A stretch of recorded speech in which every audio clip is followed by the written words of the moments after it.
Oi, turma. Do livro Quem Ama Educa, Samitiba, parte 2, Caminhos para uma Nova Educação, capítulo 2, o primeiro ano, o texto A Rotina das Mamadas. Quando os pais começam a impor os limites, desde o início da vida, o bebê já nasce com uma capacidade de sucção. Dentro da barriga da mãe, ele é capaz de sugar o polegar. Depois do nascimento, esse é o reflexo responsável pela alimentação do bebê. Para mamar, ele deve ser ativo. A mãe lhe oferece o seio, mas é ele quem tem que sugar. O bebê logo aprende que o momento da mamada é extremamente prazeroso. Ele sacia a fome e ao mesmo tempo recebe o carinho e atenção da pessoa que é para ele todo o seu mundo. Além disso, o ato de sugar lhe dá também um enorme prazer, uma grande tranquilidade. Quando o bebê chora e está se comunicando, pode estar com fome, com a fralda suja, sentindo frio ou calor, ou simplesmente querendo o aconchego de um colinho.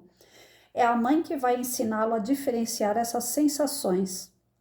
Se a mãe oferece o peito a cada choro do bebê, está sinalizando que todo desconforto deve ser resolvido daquela maneira. Mas, como nem sempre o bebê está com fome, começará a usar o peito da mãe como chupeta. Há uma grande diferença entre mamagem e chupetagem. Tudo o que vai para a boca agrada nessa fase em que o centro do universo é a própria boca. Portanto, é natural que o bebê se acalme ao usar o seio da mãe como chupeta, mesmo que a causa do desconforto não seja a fome. É nesse momento que a mãe começa a impor limites, educando o instinto biológico da fome. A mãe deve estabelecer intervalos de mais ou menos 3 horas entre uma mamada e outra, e conforme o bebê for crescendo, se possível, aumentar o intervalo para 4 horas durante o dia e 6 à noite.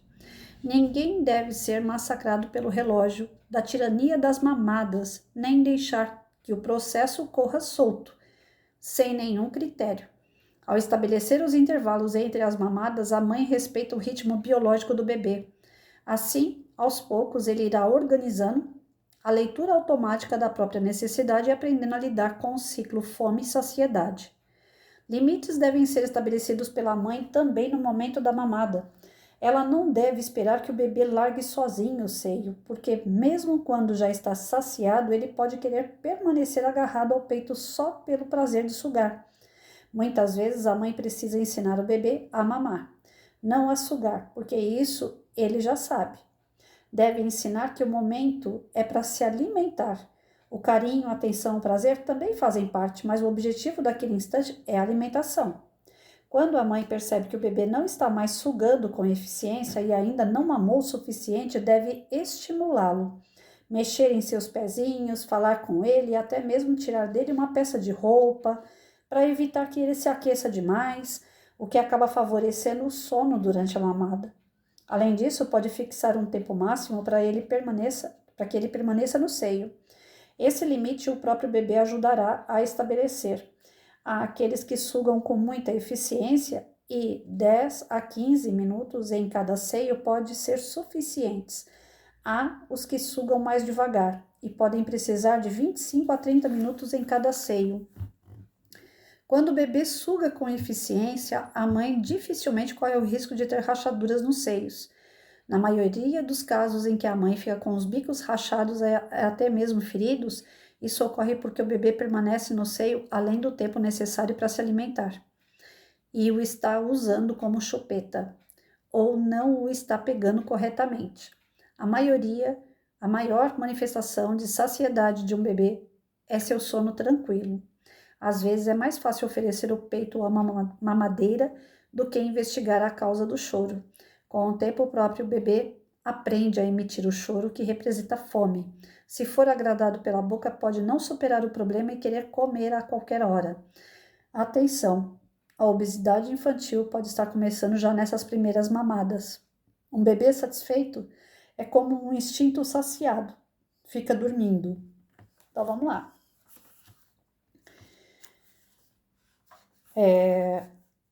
Tem mães, né, de primeira viagem principalmente, que ficam apavoradas quando escutam o choro do filho.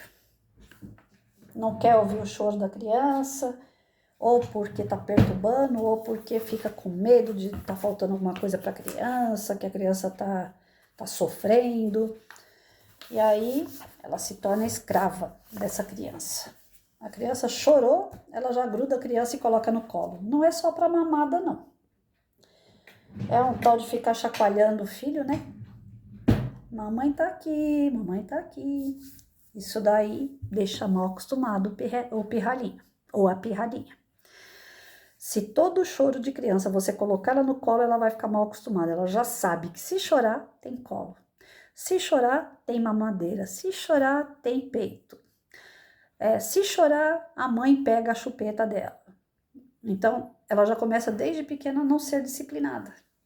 É a princesinha, é o reizinho da casa, que controla os adultos que precisam trabalhar, que precisam cuidar da casa, que precisam cuidar da geladeira, fazer comida, lavar roupa, que precisam trabalhar fora.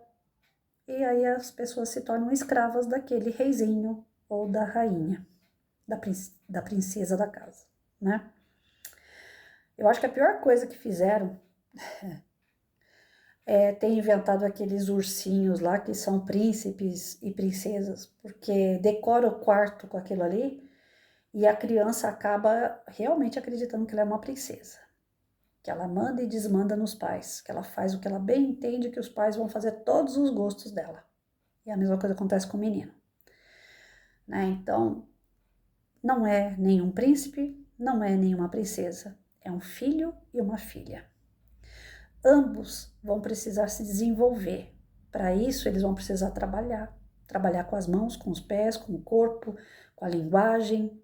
Vão ter que aprender a falar, andar, a comer sozinho.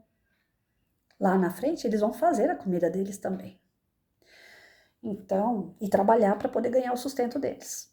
Então, eles precisam começar a ganhar autonomia e disciplina desde o berço, desde quando nasce. Nossa, mas que maldade, né? A criança chorou, você tá vendo que ela tá com fome, você não vai dar uma mamadeira? Ela não tá com fome. Ela tá fazendo uma manha e se der, ela vai comer. Porque ela não sabe o limite dela. Quem vai ter que determinar o limite daquela criança é o pai e a mãe. A criança sozinha não sabe. Aí, como o Samitiba falou aqui, é na época da mamadeira que a criança tá já indo para a obesidade infantil. Porque ela sai dali, mama litros de leite por dia. Depois, quando ela chega na fase da infância, pensa que ela vai comer menos? Ela já está habituada, o estômago dela já está grande, ela vai cada vez se alimentando mais. Aí vem essa questão da obesidade infantil, né? E vem essa questão do bater o pezinho quando quer alguma coisa, ou a mãe e o pai dá, ou então eu choro, eu grito, me jogo no chão.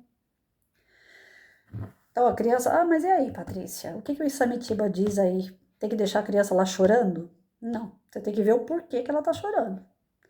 É fome, porque se você regrou, a cada 3 horas você vai dar o alimento para ela, ela vira um reloginho. A cada 3 horas, quando deu 3 horas, ela vai te chamar para você dar mamadeira para ela. À medida que ela vai perdendo a chupeta, ela vai buscando essa chupeta. Você vai auxiliando ela, que ela mesma vai buscando essa chupeta dela, se ela chupa a chupeta. Depois você vai auxiliando ela a pegar uma colher, para que você não fique dando um papinha na boca dela a vida inteira, né? É tudo uma questão de estímulo. É tudo uma questão de estímulo. A questão do peito, ele fala muito pouco. E da forma que ele fala, parece ser muito fácil. Eu tive uma realidade que não foi fácil, né? Eu fiquei uma semana sem dormir. Uma semana virada. Eu conseguia cochilar 1 hora, depois acordava. Mais 1 hora e meia, acordava. Então, eu não dormia. Uma semana. Eu dei 7 dias certinho. Falei, não tá dando certo. Tá infeccionando, já não tá mais inflamando. Inflamar dói. Infeccionar, na hora de sair o leite, já saía ele amarelo. Porque saía infecção junto. Eu não conseguia encostar no meu peito, eu não conseguia tomar banho. A água do chuveiro batia assim, meu Deus do céu, eu via estrelinha. Falei, não dá mais. Eu fui até onde eu podia. E o leite infeccionado dá para criança e ia fazer mal para criança. Ainda teve médico que eu passei, porque nessa uma semana eu ia para médico. Teve médico que eu passei e falou, não, você pode dar o leite, pode continuar insistindo que vai dar tudo certo. Não deu, deu errado. Criança não dormia, chorava porque estava com fome, chorava porque queria o colo, cada hora era uma. E eu não conseguia dormir, eu não conseguia descansar. Até que eu fui lá e mudei. Aí eu fiz do meu jeito, que eu não tenho que contar aqui, porque senão depois dá que o pessoal gosta da ideia e queira fazer também. E eu não tô aqui para dar receita, mas depois eu fui e fiz do meu jeito. E o meu jeito foi regrado e foi um pouco mudado e deu certo. Aí eu dormia 6 horas à noite e durante o dia eu ficava à disposição dele. A cada 4 horas ou 3 horas eu dava uma mamadeira, eu dava chazinho, dava água. Então no começo eu não tinha muito conhecimento, a primeira semana foi horrível. A primeira semana foi terrível, terrível. Então, e depois eu fui regrando. Então tinha a regra para a hora do almoço, conforme foi crescendo, né? Eu dava a mamadeira, papinha na hora certa, tudo na hora certa. E era um reloginho. Quando chegava naquela hora, ele já começava a se espernear porque ele queria. Ele já sabia que estava condicionado. Eu acabei de brincar no outro canal que eu também trabalho, o de Palavras de Vida Eterna, e eu falei assim, eu cheguei em casa hoje, meu cachorro não tinha comido. Não tem nada a ver com criança, hein, gente? Mas é um paralelo aí. A regra, que eu sou tão regrada que até meu cachorro tem regra aqui em casa. A regra qual é? Quando eu chego da hidroginástica, eu passo por ele, brinco com ele, aí ele vai comer, para ele me fazer desaforo de fazer o cocô, para me chamar de volta lá para me limpar. Aí como eu cheguei mais tarde, ele estava sem comer. Enquanto eu não chego, ele não come. E ele deve sentir fome, mas acontece que ele já está condicionado o quê? Quando ela chega é a hora de eu comer. Aí até fiquei preocupada, falei, se uma hora for viajar, ele vai ficar sem comer, porque ele não vai me ver. E a criança não é um cachorro. Não estou comparando cachorro com gente, mas a regra, né? A questão da regra, da disciplina. Se um cachorro a gente disciplina, imagina uma criança. Então, é possível disciplinar uma criança, é isso que eu quero dizer. É possível, desde o berço. Mas basta a gente ter a vontade de disciplinar, né? Agora, tem gente que não tem a vontade de disciplinar. Tem gente que acha que dá trabalho disciplinar. Realmente dá trabalho, mas não dá mais trabalho não ser disciplinado? Eu, pelo menos, penso assim. Se eu for dar mamadeira cada vez que uma criança chora, eu vou parar tudo para poder ir lá dar mamadeira. Paro tudo e dou mamadeira. Paro tudo para pegar no colo porque tá chorando. Não dá certo isso. Aí tem mãe que entra em depressão, por quê? Porque a criança tá muito dependente dela. Ela tinha liberdade para fazer tudo, de repente um filho vem e corta a liberdade daquela pessoa totalmente. Ela não consegue fazer nada, tudo que ela vai fazer, o filho chora, ela sai, para de fazer o que ela tá fazendo e vai lá ficar com o filho. A vida própria dela acaba. Então, não. Vai chorar? Vai doer na mãe ouvir o choro? Vai, mas tem momentos que é manha. E aí, se você deixar ali, lógico que você vai ficar vigiando, porque engasga, né? Não é pra ficar lá deixando se esgoelar, não. Mas tem hora que o choro, você não pode atender a cada choro. Porque se você atender, você tá condicionando ele, toda vez que ele chorar, ele fala, eu sei que se eu chorar, ela vem. Então, isso Samitiba diz o quê? Que a disciplina já vem no berço, né? Aquela criança que você condiciona no berço é aquela criança que você vai condicionar na infância, é aquele adolescente que vai estar condicionado na adolescência e é aquele adulto que vai estar condicionado na fase adulta. Agora, aquele que não tem regra para nada desde quando nasce, ele não tem na infância, não tem na adolescência e também não vai ter quando for adulto. É o cara que não para em emprego, porque ele acha que tudo tem que ser para ele. Ele acha que tudo foi feito para ele. Ele acha que tudo que as pessoas fazem é para ele. E quando chega na fase adulta, quebra a cara. Porque ninguém vai ficar fazendo o que a mãe dele fazia no berço, né? Então essa nova educação que o Isamitiba propõe aqui é aquela educação da independência, é ensinar o filho a ser independente, mas com disciplina, sabendo que ele tem que acatar a disciplina que é imposta pelos pais. Não é o rabo que abana o cachorro, é o cachorro que tem que abanar o rabo. É o pai e a mãe que tem que colocar ordem. Não é o filho que tem que, eu acho que eu tenho que fazer isso e eu vou fazer. Quando ele for adulto, aí é outra história. Mas enquanto ele tiver, né, um ditado que meus pais, meus avós sempre falaram, enquanto estiver dentro de casa comendo meu arroz, meu feijão, tem que me obedecer. Minha casa, minhas regras. E esses seres que eu tô vendo por aí, tá faltando isso, né? Tá faltando. A molecada tá chegando na escola achando que eles estão no quintal da casa deles. Eles podem fazer o que eles quiserem. Muitos direitos e poucos deveres. E não é, não. Os dois têm que caminhar junto. Cumpriu o dever? Tem seu direito. Cumpriu o seu dever? Tem direito. Não cumpriu o dever? Não tem direito. É simples assim. Aí a coisa funciona.